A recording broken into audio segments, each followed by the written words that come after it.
Hey, fantasy people, it's Nick Capozzi. Welcome to Razzball Radio for Monday, June 23rd. And it's Monday, so you know we got the one, the only, the fantasy master Lothario. Is that what you were calling yourself on Friday? Mm, it was Wednesday. Oh, right. Sorry. I forgot you don't do Fridays anymore. You know what the problem is? You know what the, Fancy Mix Lothario. Don't abbreviate it. you know what the problem is right now? Great. We have too many quality people that we got to get on the show today. I need more show. Do more, man. Do Hey, it for yourself. Do it for your family. Do it for Canada. hey, man, I'm American now. Uh, you just drive in? You go. What is the requirements? Go over Niagara in a barrel, and Yeah, you're official. pretty much, pretty much. If you make it Well, I over know. if you make it over If Niagara you Falls in a buy, barrel with an American flag wrapped around your head and one of those cool hats George Washington used to wear, you're in. if you buy an American car, you're in. Gray, we got lots of news to get to today, brother. It is Monday. We cover the news. Lots happened on the weekend. Let's start in St. Louis, where everyone hit the DL. Jaime Garcia, Waka Waka, and God forbid, Colton Wong. I don't know what the weather forecast is in Milwaukee today, but I got a feeling it's 80 degrees and sunny skies, my man. For what? Well, the Cards are up a creek. What kind of creek? Actually, they're over the falls. They're up a creek, brother. Everyone's Where hurt. where where's the creek? Somewhere in Missouri. I don't know enough about my Missouri geography to give you a particular creek. Well, there's a giant landmark that is dedicated to McDonald's. There's arches, I believe. Um, I've been to the airport. It was actually very nice. Tony La Russa was there, passed out at a stop sign, which I want.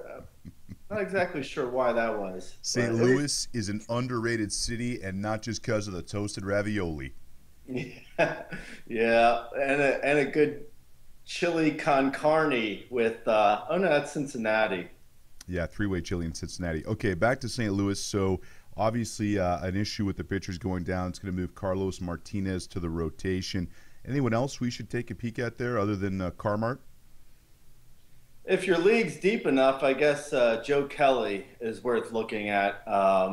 For mixed leagues, he's more of a streamer. I would say maybe 15 team and deeper. I would pick up Joe Kelly because he's going to get back in the rotation too. Jaime Garcia was never going to be in the rotation for very long because he can't ever stay healthy for very long. Waka is a little bit more of a that's something to do with his shoulder. I believe they're calling it a stress reaction. And this is a true statement. I wrote 70% of WebMD. I'm not sure if everyone knows that. So, a stress reaction is basically when you're going to see your family and you get like this stress in your shoulder and you're like, oh, am I having a heart attack in my shoulder? What's going on? I have to go see my family. Family Uh, or in-laws? Right, yeah. I think Waka, they're saying maybe a month. They're probably going to play it pretty safe. I wouldn't expect them back until August. Jaime Garcia, I wouldn't expect back at all. I would say Carlos Martinez is now. Last week, I was saying that he wasn't worth picking up because it was only going to be one start, but now I would definitely grab Martinez in all leagues because I mean he could basically be Waka for the next month and a half, depending on you know how well he does with his walks. His control is a little iffy at times. Yeah, he's got the stuff for sure. More injury news over the weekend. Brett Laurie busted a digit, and Jose Bautista is having an MRI on his jammy hammy. What's the story there? Are we going to see more of oh, what's his name? I'm spacing the third Jose. No, Francisco. Juan Francisco. You got there. I got it. It took a while. Yeah, don't worry. There's people that have known Juan Francisco his whole life that can't remember his name, so I wouldn't be too worried. Yeah, I mean Juan Francisco is he's a great guy for an AL only pickup right now, speculating because I mean even I guess even deeper, maybe deeper mixed leagues because he's got some power. I wouldn't look at him until he's actually swinging a hot bat for most mixed leagues. I think probably I would say. Well, Batista, we don't know as of right now. We'll have probably an update later on his injury, maybe later today. Oh, hold on. There's the DeLorean. Yeah. Yeah. Oh, okay. Batista's going to be out for 15 days. Now, I'm not sure. I would guess usually when a player can't run and he goes for an MRI, that's usually not a very good sign. So I would say Batista's probably going to hit the 15-day DL at the very best. It's hard to say at this point, but I would say Francisco is a good, decent enough power pickup for deeper mixed leagues and AL only, of course. Okay, real quick question before we go to break. Colby Rasmus is back. He's hitting all 5 games, including 3 multi-hit efforts. He worth picking up? Yeah, I would definitely grab him. I'd grab him in every league if you need power. He doesn't hit for much of an average or steal many bases for whatever reason, because I do believe he's capable of probably 7 to 10, but he hasn't. Yeah, I would say definitely if you need some power in the outfield, I'd grab him. Okay, and throw me a which one here. Got in a little Twitter conversation this morning. Would you rather have Colby Rasmus, or Corey Dickerson rest of season? I'd say Dickerson. Okay, fair enough. I kind of went the other way just because of playing time. I was in the Rasmus camp, but I can understand going with Dickerson. I would just be concerned with the playing time long term. But I guess short term, he's hot. Why not?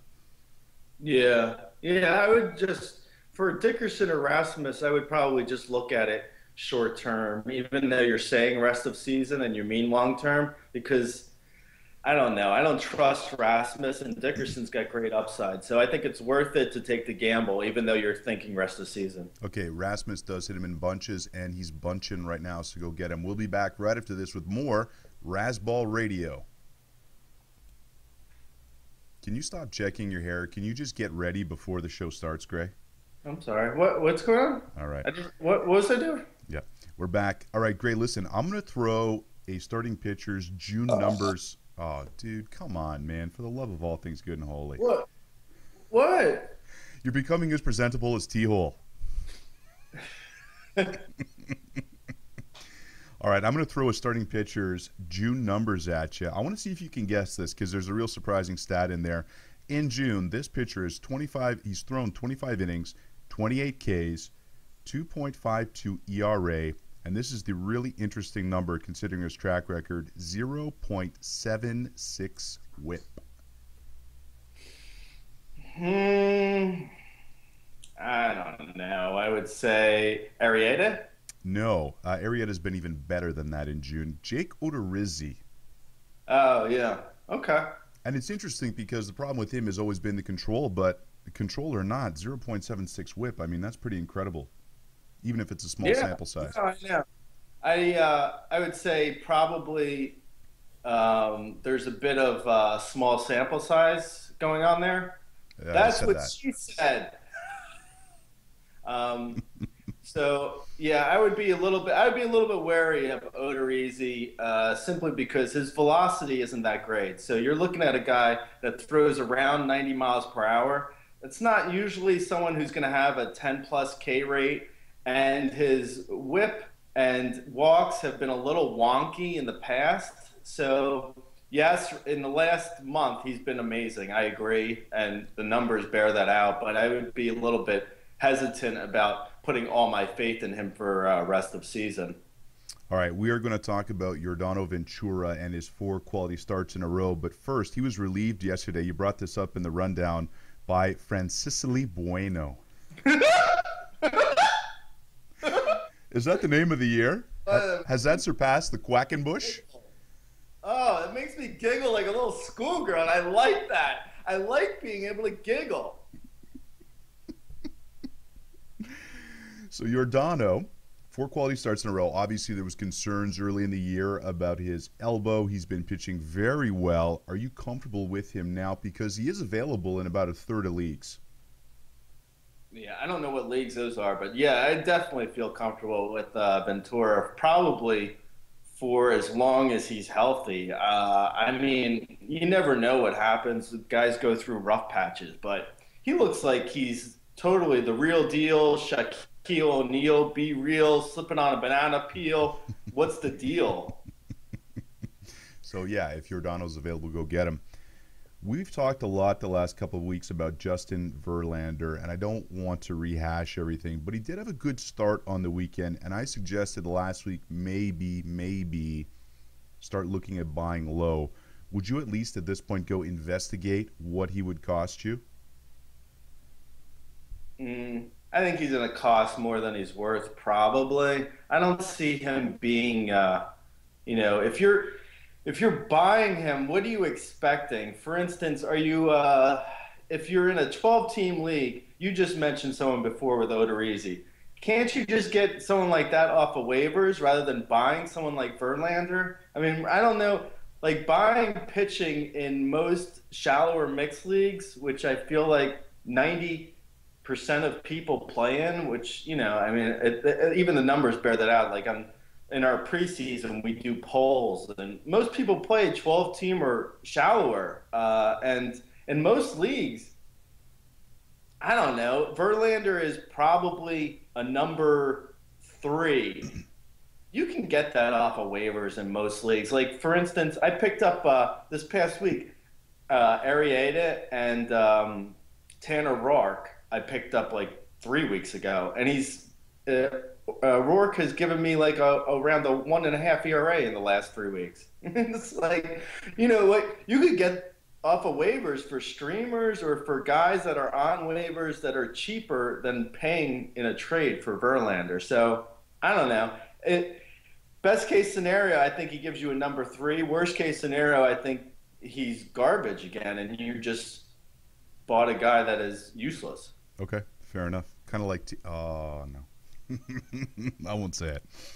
Okay, let's talk about a couple different catchers here. One is obviously Rosario, who's had a great year. Well, not a great year, sorry. He's hitting .249. He's got 8 homers, 29 RBIs. He was a guy that a lot was expected of coming into the season. Now, I don't want to say you bashed, but you talked down the prospect catcher hype with Zunino in today's rundown at Razzball.com. But Zunino's numbers are comparable. Rosario, 8 homers. Zunino, 9. Rosario, 29 RBIs. 24 RBIs. I mean, that's kind of close. Yeah, it is. And neither of them have been that great. I don't know what your point is. Yes, they are close. And they could easily, I mean, with catchers, they're all so close in value that Rosario could have a 7-homer month and be around 16 homers by this time next month and be a top 3 ranked catcher for the year. So it's like, they're really 6 of one, a half a dozen of another. That's why I recommend the Ron Polpe set it and forget it catching strategy, where you just draft someone, put them in your lineup, and assuming they're healthy, just let them go. Like for the last month, I was in the league we're in, I was in 7th place, and now I'm in 1st place, and I've had Yan Gomes for the whole month. He hasn't done anything. I mean, what's he done in the last month? Maybe 2 homers and batting .240? But you know what, Gray? Here's relevant. This is the relevant point. Francisco Bueno. That'll never get old. Well, maybe, but not yet. My new favorite name. Real quick before we go to break, are you buying Ash? Yes. Okay, here we go. Wow, that was pretty quick. I expected more out of you. We'll go to break. We'll be right back with some more Razzball Radio right after this. Back at Razzball Radio with Gray Albright, who joins us every Monday and Wednesday here. So the Padres made a GM change. This is not really fantasy relevant, but any take on that? Yeah, Omar Minaya is back in charge somewhere, which is hilarious. I think he reached out to see what kind of shape Julio Franco is in. This is hey Julio, what do you bingo, put down the chips. I bet you Julio Franco's still playing somewhere. Oh, definitely. He's like in the Yeah. Kuwaiti Winter League He's or in a something. he's in a 75 and over league down in Venezuela. Or in Boca, one or the other. He's the player manager too. He's not even just a player. It's like, whoa, Julio, you're the oldest guy on the team. Oh man, Yonder Alonso is getting replaced at first base by Carlos Delgado. You know it's gonna happen. Minaya has never met a 40 or over Latino player that he hasn't loved. It's like, oh wait, Luis Castillo, I love that guy. Where is he? Why is he not at second base for us? Is Minnie Minosa available? Oh, hold on a second, Oliver Perez. Get him in the rotation. What about Joaquin Andujar? Oh man, I think he's in prison actually. Okay, how come nobody wants to win the National League East this year? What's the story there? There are a lot of terrible offenses. Honestly, it's surprising. Whoa, wait. You're telling me that an offense with Jason Hayward at the top, BJ Upton in the two-hole is not a productive offense? Yeah. I like BJ and I like the two hole. I don't know if I like them together.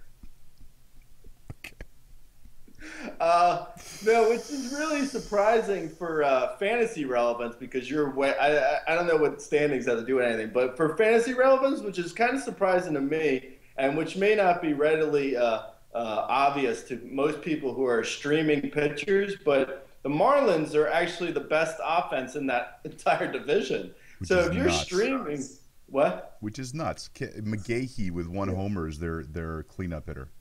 Yeah, no, I know. Well, he is hitting for a good average, but yeah, no, I agree.